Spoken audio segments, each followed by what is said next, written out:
Hi guys, welcome to GNN News today. My name is Bridget. So in today's good news, it's taken from Exodus 23 verse 25. Exodus 23 verse 25. It says, "And you will serve the Lord your God, and he will bless your bread, bless your water, and he will take away sickness from the midst of us, from the midst of you."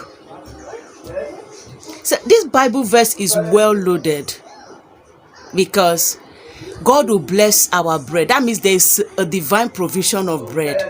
That means we will not lack. What we just need to do is to obey and serve God.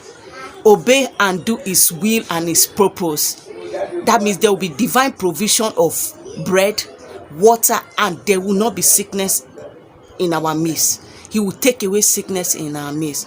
So won't you rather choose obeying and serving God, so that all these promises will be unfolded in your life, will be seen in your life? See you in our next video. I hope this word has blessed you, just to obey God. So today's good news is obey God, so that your bread, your water, and sickness will be taken away from you. See you in our next video. Stay blessed and stay lifted. Please kindly like, share, and follow, so that someone else will be blessed. God bless you.